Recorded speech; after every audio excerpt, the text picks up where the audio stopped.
दोस्तों, जिंदगी हर किसी के लिए एक जैसी नहीं होती। अगर आप गरीबी में पैदा होते हो तो ये आपकी गलती नहीं है, लेकिन अगर आप गरीबी में ही मर जाते हो तो ये सिर्फ और सिर्फ आप ही की गलती है। ये कहानी भी एक ऐसे ही लड़के की है जो पैदा तो गरीब हुआ था, लेकिन जब वो मरा तो पूरी दुनिया उसको जानती थी।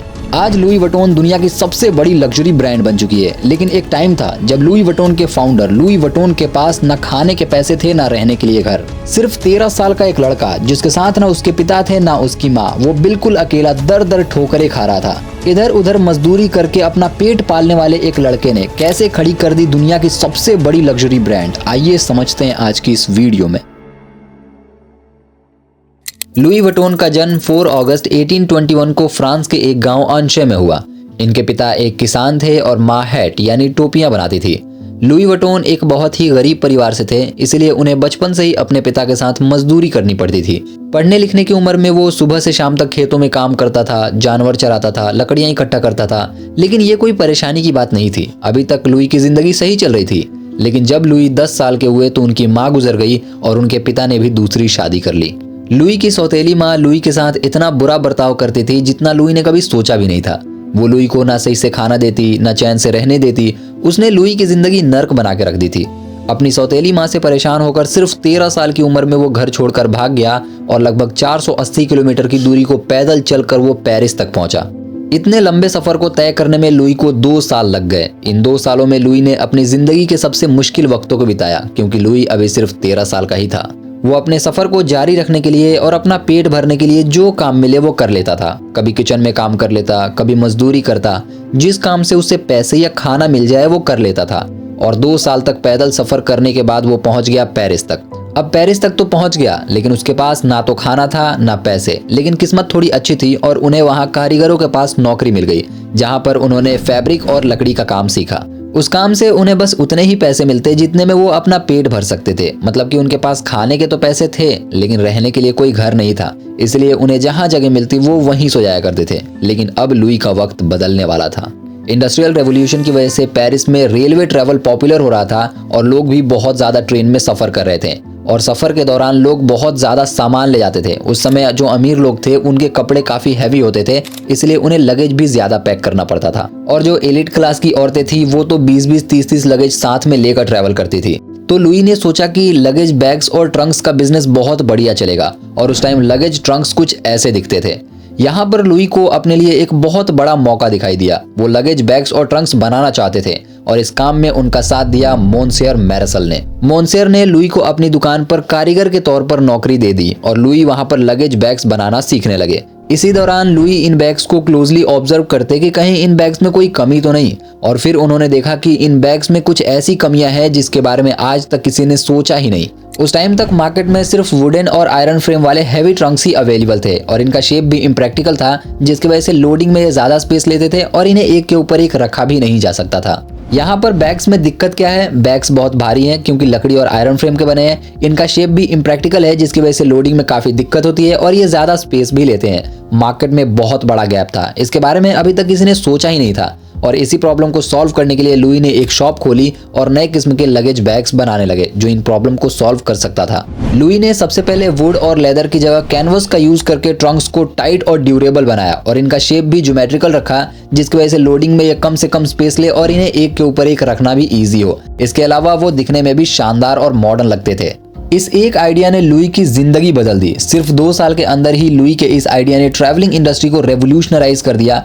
उनके बनाए बॉक्स इतने परफेक्ट होते थे कि फ्रांस की महारानी ने लुई को अपना पर्सनल बॉक्स मेकर बना लिया। लेकिन लुई की किस्मत तो तब चमक गई जब फ्रांस की महारानी स्विस कैनाल के ओपनिंग सेरेमनी में इजिप्ट गई लुई वुइटन के ट्रंक्स को लेकर। बस यहीं से लुई के उस ट्रंक ने इंटरनेशनल मार्केट को हिट कर दिया और सेरेमनी में आए रशियन, इजिप्शियन, स्पेनिश और भी अलग अलग कंट्रीज के वीआईपी और एलिट्स सभी एक झटके में लुई के कस्टमर बन गए और यहाँ से लुई का अच्छा वक्त शुरू होता है। लुई दिन ब दिन और पॉपुलर होते जा रहे थे, इसलिए शोहरत रुकने का नाम नहीं ले रही थी और लुई भी अपने बैग्स और ट्रंक्स को बेहतर से बेहतर बनाने की कोशिश में लगे रहते। अभी तो लुई का वक्त काफी अच्छा चल रहा था, लेकिन अच्छे वक्त की बुरी बात यह है कि अच्छा वक्त डिस्काउंट के साथ आता है और बुरा वक्त बोनस के साथ। लेकिन अभी वो बुरा वक्त आया नहीं है। अब लुई ने बॉक्स और ट्रंक्स के अलावा हैंडबैग्स बनाने शुरू कर दिए। उस टाइम हैंडबैग्स किसी सरदर्द से कम नहीं थे। लोग हैंडबैग्स को बस मजबूरी के तहत यूज करते थे, लेकिन लुई को खुद पर यकीन था कि ये कुछ बेहतर कर सकते हैं। लुई के बैग्स लेदर की जगह कैनवस के होते थे, जो लेदर के मुकाबले काफी हल्का, टिकाऊ और ज्यादा वाटरप्रूफ थे। लुई ने इन कैनवस पर नए नए डिजाइन बनाने शुरू कर दिए जो दिखने में काफी अट्रैक्टिव लगते थे।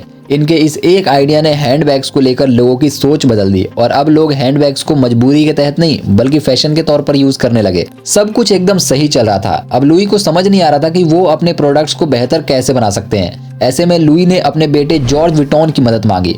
जॉर्ज विटॉन का आइडिया भी किसी चमत्कार से कम नहीं था। उन्होंने बॉक्स में लॉक लगाने का आइडिया अपने पिता को दिया।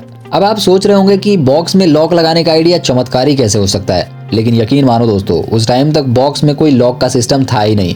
उस वक्त पैसेंजर्स की सबसे बड़ी शिकायत थी चोरी, जिसको जॉर्ज ने क्लोजली ऑब्जर्व किया और अपने इनोवेशन से उसे सॉल्व किया। इससे लुई वुइटन ने एक बार फिर से मार्केट में तहलका मचा दिया। लुई वुइटन के लिए लोगों का ट्रस्ट और बढ़ने लगा। लेकिन जैसा कि आपको पता है, वक्त हमेशा एक जैसा नहीं होता। फ्रैंको प्रोसियन वॉर की वजह से लुई का काम बंद हो गया और वॉर की वजह से उन्हें अपनी फैमिली को लेकर वहां से भागना पड़ा। लुई अपनी फैमिली के साथ बेघर हो चुके थे। उन्हें एक ऐसी तंग जगह पर रहना पड़ रहा था जहां उन्हें सही से खाना भी नहीं मिल पा रहा था। वो मुश्किल से उस भूखमरी में जैसे तैसे करके अपनी जिंदगी गुजार रहे थे।